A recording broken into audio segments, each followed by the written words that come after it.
শ্রোতা যদি 5% গরম হয়, বক্তাও 10% গরম। কথাটা কেন দেখা? আর শ্রোতা যদি 10% গরম হয়, বক্তাও 20। কথাটা কেন দেখা? আর শ্রোতা যদি 0 হয়, 0 শুনি না, শ্রোতা যদি 0 হয়, তাহলে বক্তা স্টেজে বসই ওয়াজ করবো দূরের কথা, ঘুমাইবেন। কথাটা কেন জোরে খান? আরো জোরে খান, আরো জোরে খান। তাহলে বক্তার আলোচনা হলো শ্রোতার অবস্থার উপর। শ্রোতার অবস্থা ভালো, বক্তার আলোচনা ভালো। শ্রোতার অবস্থা বেশি সুবিধার না, বক্তার আলোচনা বেশি সুবিধার না। কথাটা কেন জোরে খান? তাহলে বক্তার আলোচনা উঠা না উঠা কার উপর নির্ভর করে? আরো জোরে খান। শ্রোতার উপর নির্ভর করে। কথাটা কিনা জোরে খান? এই জন্য সুবহানাল্লাহ আলহামদুলিল্লাহর আওয়াজ একটু উচ্চ কণ্ঠে দিয়ে বক্তাকে হেল্প করতে আপনারা রাজি আছেন? আরো জোরে কোন রাজি আছেন? আমার প্রিয় ভাইরা, তাহলে আবার আসুন আলোচনায় চলে আসি। এই পৃথিবীর মধ্যে আল্লাহ রাব্বুল আলামিন যত নবী রাসূল আল্লাহ প্রেরণ করেছেন, কোন নবীর আবির্ভাবের আলোচনা, প্রকাশিত হওয়ার আলোচনা, সৃজন হওয়ার আলোচনা আল্লাহ রাব্বুল আলামিন পূর্ববর্তী আসমানি গ্রন্থগুলির মধ্যে উল্লেখ করে দেন নাই। কিন্তু আখিরি জামানার নবী, বিশ্ব নবী রাহমাতুল লিল আলামিন যে দুনিয়ার মধ্যে আগমন করবে, প্রকাশিত হবে, সৃজন হবে, সৃষ্টি হবে, সেই আলোচনা আল্লাহ রাব্বুল আলামিন পূর্ববর্তী যত আসমানি গ্রন্থ আছে, তাওরাত, জবুর, ইনজিল, ওই সমস্ত আসমানি গ্রন্থগুলির মধ্যে সুস্পষ্টভাবে উল্লেখ করে দিয়েছেন। সুবহানাল্লাহ। আল্লাহ নবী, বিশ্ব নবী রাহমাতুল লিল আলামিনের গুণগান, সিফত যা কিছু আছে সবকিছু, রাসূলের হাত মুবারক কিরকম হবে, রাসূলের পা মুবারক কিরকম হবে, রাসূলের চক্ষু মুবারক কিরকম হবে, রাসূলের কান মুবারক কিরকম হবে, রাসূলের চুল মুবারক কিরকম হবে, রাসূলের চেহারা গঠন কিরকম হবে, সমস্ত গুণগান, সিফত যা কিছু আছে সবকিছু আল্লাহ রাব্বুল আলামিন তাওরাত কিতাবের মধ্যে উল্লেখ করে দিয়েছেন। সুবহানাল্লাহ। শুধু তাই নয়, রাসূল যে মক্কা ছেড়ে মদিনার মধ্যে হিজরত করে চলে যাবে, সেই আলোচনাও আল্লাহ তাওরাত কিতাবে উল্লেখ করে দিয়েছে। সুবহানাল্লাহ। আমার প্রিয় ভাইরা, নবীর একজন প্রসিদ্ধ সাহাবী যার নাম হলো হযরত আব্দুল্লাহ ইবনে সালাম রাদিয়াল্লাহু তাআলা আনহু, উনি ইসলাম গ্রহণ করার পূর্বে উনি ছিলেন তাওরাত কিতাবের একজন প্রসিদ্ধ আলেম, ইহুদিদের পাদ্রী। তিনি তাওরাত কিতাব রিসার্চ করে দেখেছেন আখিরি জামানার মধ্যে যিনি নবী আগমন করবে, যার গুণগান সিফত আল্লাহ রাব্বুল আলামিন তাওরাত কিতাবের মধ্যে উল্লেখ করে দিয়েছেন। ওনার হাত মুবারক এরকম হবে, ওনার পা মুবারক এরকম হবে, সমস্ত গুণাগুণ সিফত পড়ে এবার তিনি অপেক্ষার প্রহর গুনতে লাগলেন। কারণ তার বাড়ি ছিল মদিনায়। এবার তিনি অপেক্ষার প্রহর গুনতে লাগলেন, কোন সময়ে দয়ার নবী, মায়ার নবী রাহমাতুল লিল আলামিন মক্কা ছেড়ে মদিনার মধ্যে আগমন করবে, আর আমি রাসূলের চেহারা মুবারক দেখে কালিমা পড়ে মুসলমান হয়ে যাব। সুবহানাল্লাহ লেখা। এবার ইহুদি পাদ্রী কি করতে লাগলেন? অপেক্ষার প্রহর গুনতে লাগলেন। কথা দেখেন লেখা। আমার প্রিয় ভাইরা, এদিক দিয়ে আল্লাহ রাব্বুল আলামিন যেই মাত্র নির্দেশ করলেন, ওগো নবীজি আপনি আর মক্কার মধ্যে থাকবেন না, আপনি মদিনার মধ্যে হিজরত করে চলে যান। এবার আল্লাহর নবী, বিশ্ব নবী রাহমাতুল লিল আলামিন আবু বকরকে নিয়ে যখন মক্কা ছেড়ে মদিনা থেকে হিজরত করতে লাগলেন, যেই মাত্র আল্লাহর নবী, বিশ্ব নবী রাহমাতুল লিল আলামিন এক পাও মক্কার এরিয়ার ভিতরে আর এক পাও মদিনার এরিয়ার ভিতরে, এমন সময় মদিনার চতুর্দিক দিয়া এই আওয়াজ প্রচার হয়ে গেল, ও মদিনার লোকেরা তোমরা কে কোথায় আছো? দয়ার নবী, মায়ার নবী রাহমাতুল লিল আলামিন মক্কা ছেড়ে মদিনার মধ্যে আগমন করেছে। আর ঘরের মধ্যে বসিয়া থাকিও না, আর ঘরের মধ্যে বসিয়া থাকিও না, ঘর থেকে বাইরে হইয়া রাস্তার পাশে দাঁড়াইয়া রাসূলকে আহলান সাহলান মারহাবা দিয়ে স্বাগত জানা। ঘর থেকে বাইরে হইয়া রাস্তার মধ্যে দাঁড়াইয়া রাসূল আগমন করতেছে মদিনায়, রাসূলকে স্বাগত জানাও সুবহানাল্লাহ জোরে কা। আমার প্রিয় ভাইরা, যেই মাত্র আওয়াজ মদিনার প্রত্যেকটা গলির মধ্যে যায় পৌঁছে গেল, পৌঁছে যাওয়ার সঙ্গে সঙ্গে এবার মদিনার ঘরের ভিতর থেকে ছোট ছোট বাচ্চা থেকে নিয়ে বৃদ্ধ পুরুষ এবং মহিলা সকলে ঘর থেকে বাইরে হইয়া রাস্তার দুপাশে আসিয়া দাঁড়াইয়া গেছে। যেই মাত্র বিশ্বনবী রাহমাতুল লিল আলামিন যে মাত্র মদিনার ভিতরে দিয়ে প্রবেশ করলেন, প্রবেশ করার সাথে সাথে এবার মদিনার সাহাবীরা আল্লাহ নবী বিশ্বনবী রাহমাতুল লিল আলামিনকে আহলান সাহলান মারহাবা দিয়ে স্বাগত জানাইতেছি। আমার প্রিয় ভাইরা, এই অবস্থায় আল্লাহ নবী বিশ্বনবী রাহমাতুল লিল আলামিন উটের উপর আরোহণ অবস্থায় তিনি তাকায় দেখে মদিনার ছোট ছোট বাচ্চারা আহলান সাহলান মারহাবা দিয়ে স্বাগত জানাইতেছে। এ মুসলমান ইমানদার, মদিনার ছোট ছোট বাচ্চাদের এই অবস্থায় দেখে আল্লাহ নবী বিশ্বনবী রাহমাতুল লিল আলামিন আনন্দে চোখের পানিগুলো ছেড়ে দিয়ে ক্রন্দন শুরু করে দিলেন। আমার প্রিয় ভাইরা, কান্না দুই প্রকার, একটা হলো আনন্দের কান্না, আর একটা হলো বেদনার কান্না। কথা ঠিক কিনা জোরে কান। আল্লাহ নবী বিশ্বনবী রাহমাতুল লিল আলামিন আনন্দে চোখের পানিগুলো ছেড়ে দিয়া যেই মাত্র ক্রন্দন শুরু করে দিলেন, আর মদিনার ছোট ছোট বাচ্চাদেরকে ডাক দিয়ে বললেন, হে মদিনার ছোট ছোট ছেলেরা, তোমরা কি এমনি করে আমাকে চিরদিন মহব্বত করবে কিনা? কারণ মক্কার ছোট ছোট ছেলেরা আমাকে দেখে পাথরে দ্বারা ঢিল মারতো, আমাকে গালিগালাজ করতো। শুধু তাই নয়, তায়েফের যুবকেরা, তায়েফের ছোট ছোট বাচ্চারা আমাকে পাথরে দ্বারা ঢিল মেরেছে।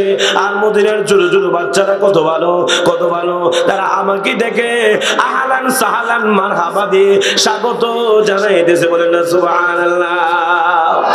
এ মদিনার ছোট ছোট ছেলেরা, তোমরা কি এমনি করে আমাকে চিরদিন মহব্বত করবে কিনা? এবার মদিনার ছোট ছোট ছেলেরা বলতে লাগলো, ইয়া রাসূলুল্লাহ, ও নবীজি, আমাদের শরীরে বিন্দু পরিমাণ রক্ত অবশিষ্ট থাকতে আপনার নবীকে কেউ কোনোদিন বেইজ্জতি করতে আমরা দিব না। এটাই হলো ইমানের পরিচয়। কথা ঠিক কিনা দেখা। ইমানদার সবকিছু বরদাস্ত করতে পারে, আল্লাহ এবং তার রাসূলের অবমাননা সেটা কোনোদিন বরদাস্ত করতে পারে না। কথা ঠিক কিনা দেখা।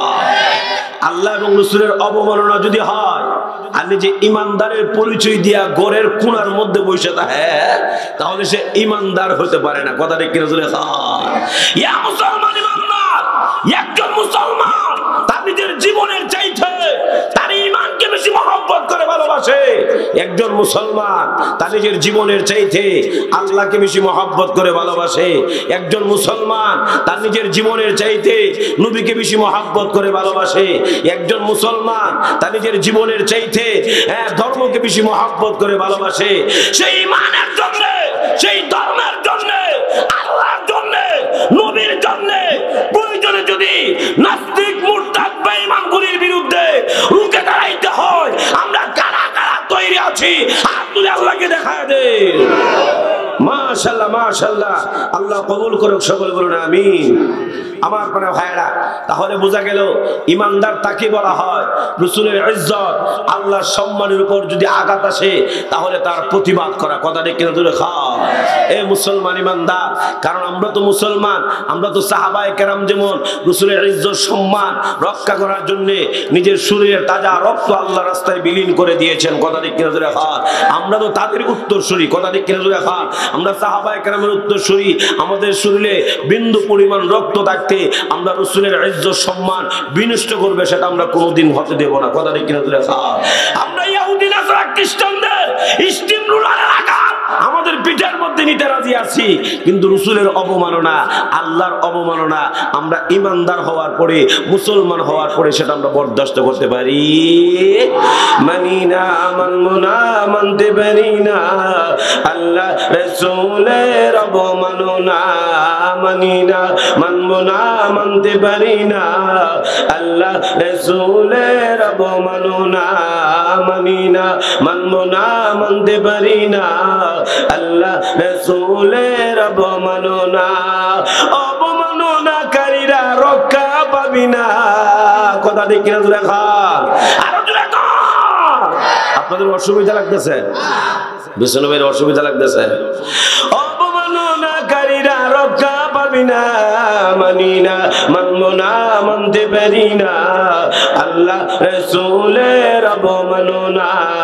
মানি না, মানবো না, মানতে পারি না আল্লাহ রাসূলের অবমাননা। বিশ্ব নবীর উম্মতেরা লৌহতে শমশির খতম করো আবু জেহেলের নাতিপুতি শাগরিদ। কথা ঠিক কিনা জোরে খান। বাংলাদেশের মধ্যে আবু জেহেলের নাতিপুতি আসেনি? আরো যখন আছে কিনা নাই? বিশ্ব নবীর উম্মতেরা লৌহতে শমশির খতম করো আবু জেহেলের নাতিপুতি শাগরিদ। নাস্তিকীদের আস্তানাতে আগুন জ্বালাও না, নাস্তিকীদের আস্তানাতে আগুন জ্বালাও না। মানি না, মানবো না, মানতে পারি না আল্লাহ রাসূলের অবমাননা।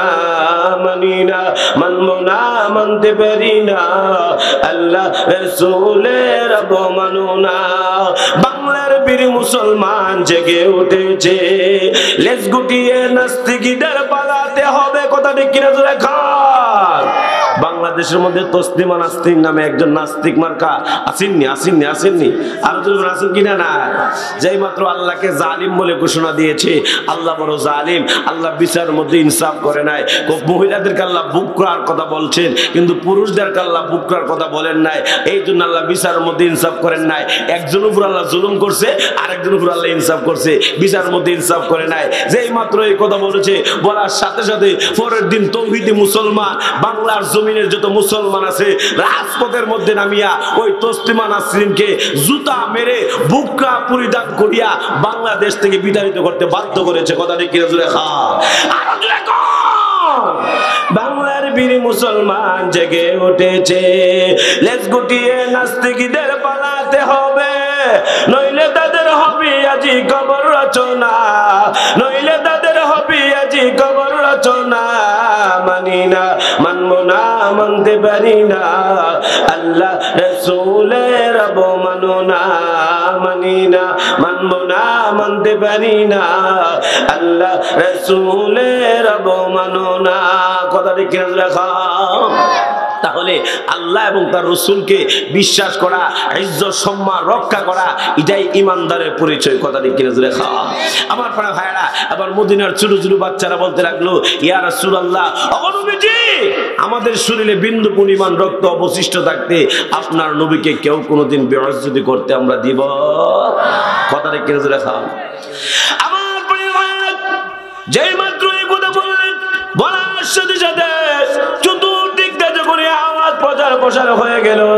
প্রচার প্রসার হয়ে যাওয়ার পরে এবার আব্দুল্লাহ ইবনে সালাম, স্মরণ আছে? আব্দুল্লাহ ইবনে সালাম তাওরাত কিতাবের একজন প্রসিদ্ধ আলেম, ইহুদিদের পাদ্রী। এবার ওই আব্দুল্লাহ ইবনে সালাম তার বাগানের মধ্যে কর্মরত অবস্থায় ছিলেন। যেই মাত্র তিনি তারা কানের মধ্যে যখন এই আওয়াজ প্রচার প্রসার হয়ে গেল, প্রচার প্রসার হয়ে যাওয়ার পরে এবার তিনি সমস্ত কাজকে বন্ধ করিয়া সোজা দূর দিলেন আল্লাহর রাসূলের দরবারে।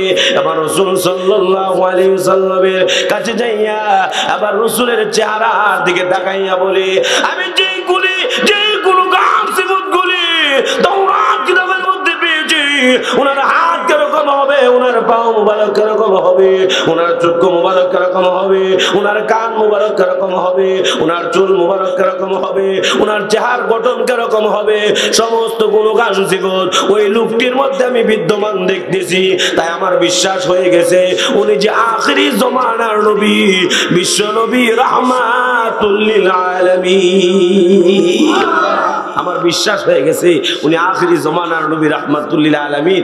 এরপরেও আমি তিনটা প্রশ্ন করতে চাই, আমার ভিতরে কিছু সংশয় রয়ে গেল, কিছু অল্প, এরপরে তিনটা প্রশ্ন করতে চাই। এই তিনটা প্রশ্ন উত্তর যদি উনি দিতে পারে তাহলে আমার ভিতরে আর কোনো সংশয় থাকবে না, সব একবার দূর হয়ে যাবে। উনি আখিরি জমানার নবী, বিশ্ব নবী রাহমাতুল লিল আলামিন। সুবহানাল্লাহ জুড়ে খা। কয়টা প্রশ্ন? আরো জোরে এখন কয়টা প্রশ্ন? তিনটা প্রশ্ন। এর মধ্যে প্রথম নম্বর প্রশ্ন হলো, ওগো নবীজি আপনি বলুন তো দেখি কিয়ামতের সর্ববৃহত্তম আলামত কোনটা? যেই মাত্র এই কথা বললেন, বলার সাথে সাথে আল্লাহর নবী, বিশ্ব নবী রাহমাতুল লিল আলামিন ডাক দিয়ে বলেন, ওগো নবীজি, আল্লাহর নবী ডাক দিয়ে বলেন, হে আব্দুল্লাহ ইবনে সালাম, কিয়ামতের সর্ববৃহত্তম আলামত হলো পশ্চিম দিক দিয়া একটা আগুন আসিয়া মানুষদেরকে দৌড়াইয়া পূর্ব দিকে নিয়ে যাবে, এটাই হবে কিয়ামতের সর্ববৃহত্তম আলামত। এবার দুই নম্বর প্রশ্ন করলেন, ওগো নবীজি আপনি বলুন তো দেখি জান্নাতের ভিতরে সর্বপ্রথম জান্নাতীদেরকে আল্লাহ কি দিয়া খাওয়াইবেন? যেই মাত্র এই কথা বললেন, বলার সাথে সাথে আল্লাহর নবী ডাক দিয়ে বললেন, হে আব্দুল্লাহ ইবনে সালাম, জান্নাতীদেরকে সর্বপ্রথম আল্লাহ রাব্বুল আলামিন মাছের কলিজার বুনা দিয়া খাওয়াইব। সুবহানাল্লাহ জোরে বলেন না। কি দিয়া? মাছের কলিজার বুনা দিয়া খাওয়াইবো।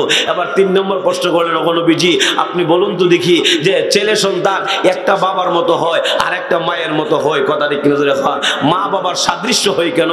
যেই মাত্র এই প্রশ্নটা করলেন, করার সাথে সাথে আল্লাহর নবী ডাক দিয়ে বললেন, ইয়া আব্দুল্লাহ ইবনে সালাম, মা এবং বাবা দুইজন যখন উভয় মিলিত হওয়ার পরে যখন তাদের দুইজনের বীর্য বাইরে হয়, একটা হলো শুক্রাণু, একটা হলো ডিম্বাণু, দুইটা যখন বীর্য যখন বাইরে হওয়ার পরে আবার দুটা বীর্য পরস্পরের লড়াই করে যুদ্ধ করার পরে যার বীর্যরা সর্বপ্রথম মায়ের রেহেমের ভিতরে যায় প্রবেশ করে, ওই সন্তানটা তার মতো হয়। সর্বপ্রথম যদি বাবার বীর্যটা রেহেমের ভিতরে সর্বপ্রথম প্রবেশ করে তাহলে ওই সন্তানটা বাবার মতো হয়।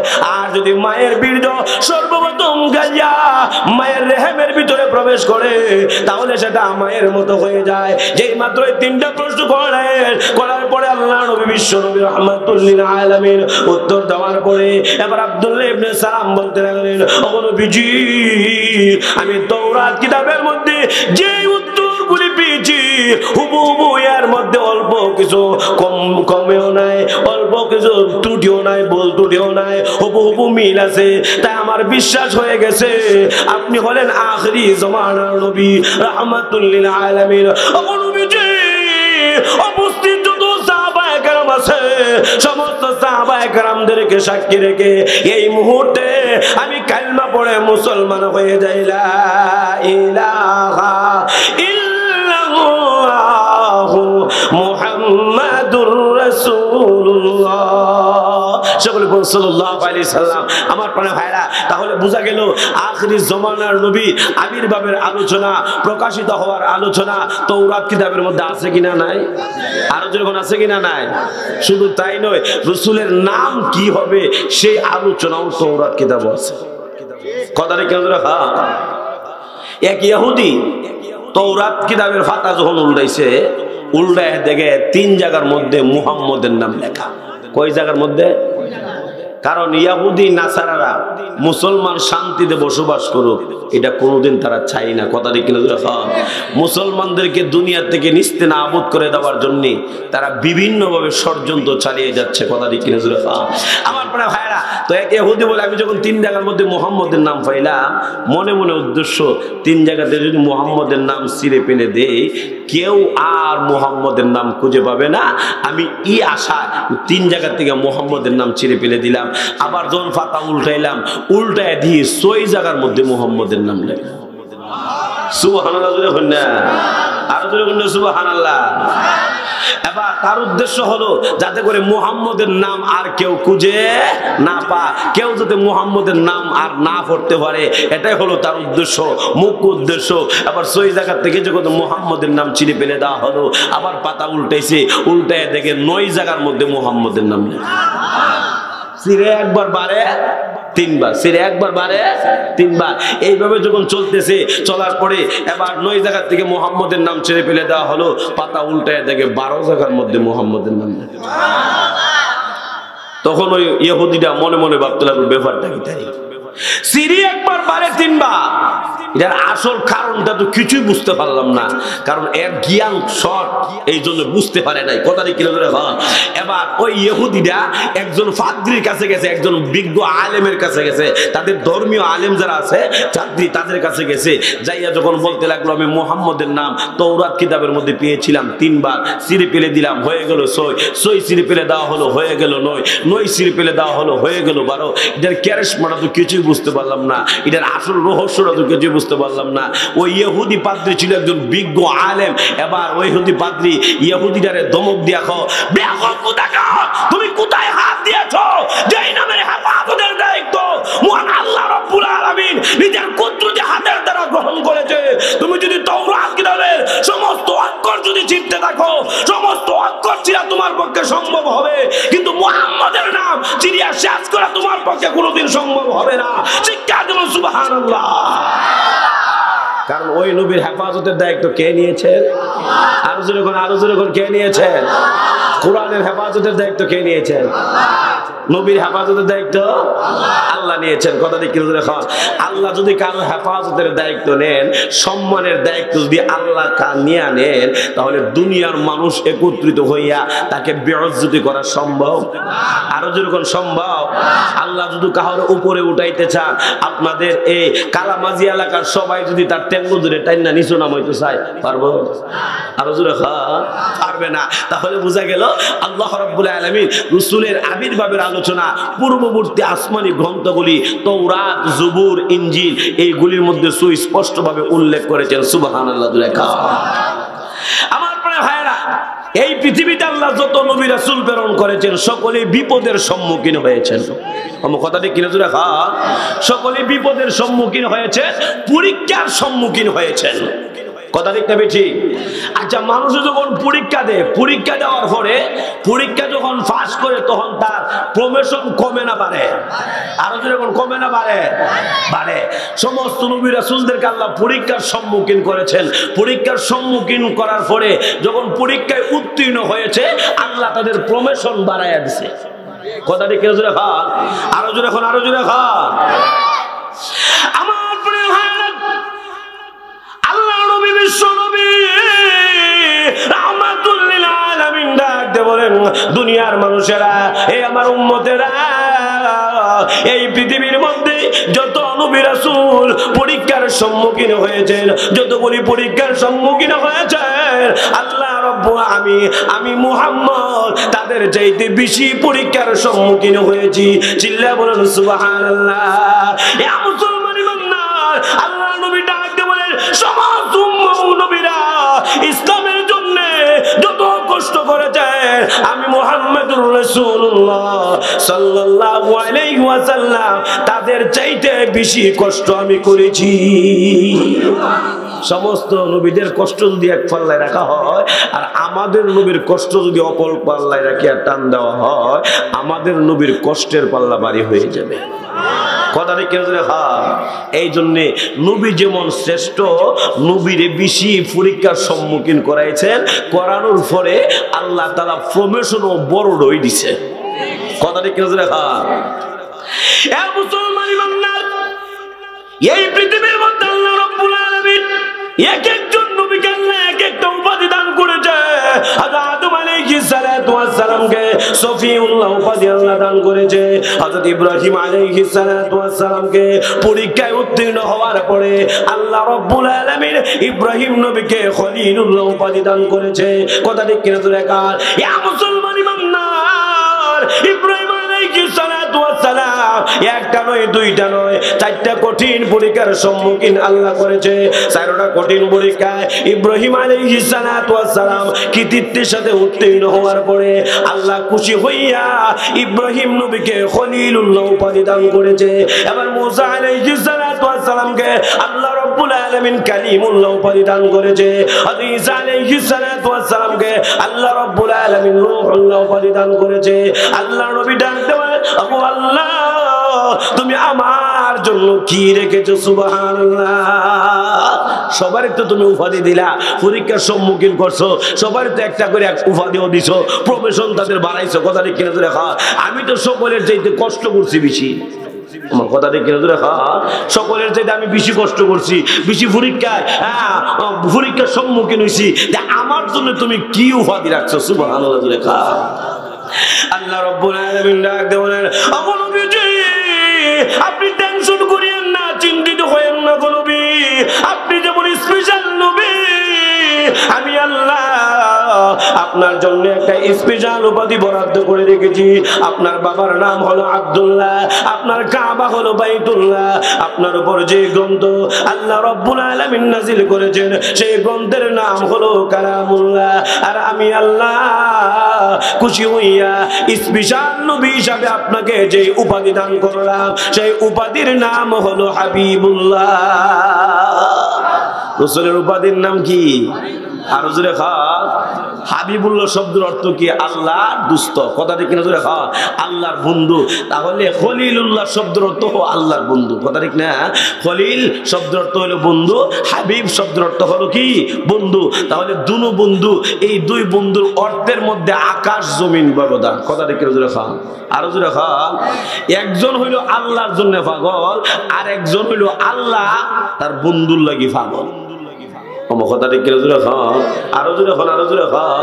ইব্রাহিম আলাইহিস সালাম কার জন্য পাগল ছিলেন?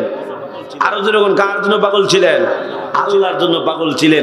এই জন্য আল্লাহ দিছে ইব্রাহিম রে খলিলুল্লাহ উপাধি, আর আল্লাহ রসুলের জন্য পাগল, এই জন্য আল্লাহ রসুলরে দিছে হাবিবুল্লাহ। সুবহানাল্লাহ। আমার প্রিয় ভাইরা, এবার আল্লাহ রাব্বুল আলামিন